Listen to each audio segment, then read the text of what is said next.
नमस्कार सगळ्यांना. श्री स्वामी समर्थ. श्री स्वामी समर्थ. जय जय स्वामी समर्थ. श्री स्वामी समर्थ. जय जय स्वामी समर्थ. घर, जॉब आणि अध्यात्म या आपल्या सगळ्यांच्या मराठी यूट्यूब चॅनलमध्ये मी सगळ्यांचं स्वागत करते आणि आजच्या नवीन विषयाला सुरुवात करते. वास्तू जर प्रसन्न असेल तर त्या वास्तूमधले जे सकारात्मक परिणाम आहे ते आपल्याला सहज जाणवतात. आपली प्रगती होते, मनाला प्रसन्न वाटतं, घरात खूप करमतं, कुटुंबियांना आनंदी वातावरण मिळतं. पण जर का वास्तूमध्ये काही दोष असेल, वास्तूमध्ये काही नकारात्मक शक्ती असेल, तर त्या शक्ती कशा ओळखायच्या, कशावरून कळेल की आपल्या घरामध्ये काही नकारात्मक गोष्टींचा वास आहे? तर हाच आजचा आपला विषय आहे. तर जास्त न बोलता विषयाला सुरुवात करूया आणि जाणून घेऊया की आपल्या घरामध्ये जर का काही नकारात्मक गोष्टी असतील तर आपल्या वास्तूमध्ये अशुभ शक्तीचा निवास आहे याची लक्षणे काय आहेत.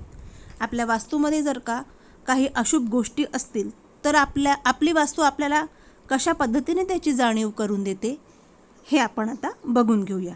पण त्याआधी पटकन तुम्ही चॅनलवर पहिल्यांदा असाल तर चॅनलला सबस्क्राईब करा आणि व्हिडिओ जर आवडला आधी शेवटपर्यंत व्हिडिओ ऐका आणि व्हिडिओ जर आवडला तर व्हिडिओला लाईक जरूर करा.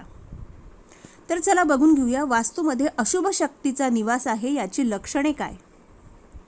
वास्तूमध्ये प्रवेश करताच घाम येणे, श्वासोच्छ्वासाचा वेग वाढणे, नाडी जोरात चालणे, वास्तूमधून बाहेर पडताच ही लक्षणे लगेच बंद होतात.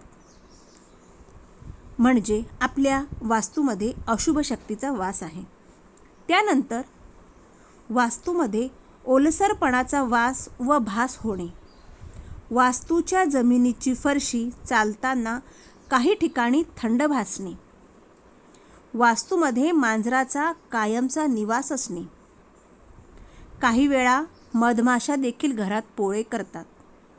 ही देखील वास्तूमध्ये अशुभ शक्ती वास करण्याची लक्षणे आहेत.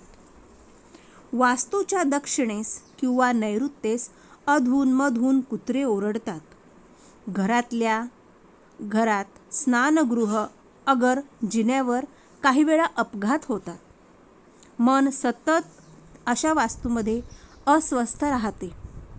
उजवी नाकपुडी बंद होऊन डाव्या नाकपुडीने श्वास सुरू होतो. काही वेळा घरात येताच अंग शहारते, अचानक घाबरल्यासारखे होते. अशा वास्तू तपासून योग्य वेळी फेंग शुईचे उपाय तज्ज्ञ व्यक्तीच्या मार्गदर्शनानुसारच करावेत व त्यावर उपाययोजना कराव्यात. तर कोणाकोणाच्या वास्तूमध्ये अशा शक्ती जाणवतात हे तुम्ही अशा पद्धतीने याचा परीक्षण करू शकता. आपल्या घरामध्ये तर आपल्याला हे लक्षणे जाणवत नाहीत ना, याचा तुम्ही अवश्य शोध घ्या. तर आशा करते तुम्हाला व्हिडिओची मधील माहिती समजली असेल, आवडली असेल. पुन्हा एकदा सांगते, आवडली असेल तर लाईक करा. चॅनलवर पहिल्यांदा असाल तर सबस्क्राईब करा आणि बेल आयकॉन प्रेस करून ऑल ऑप्शन दाबा.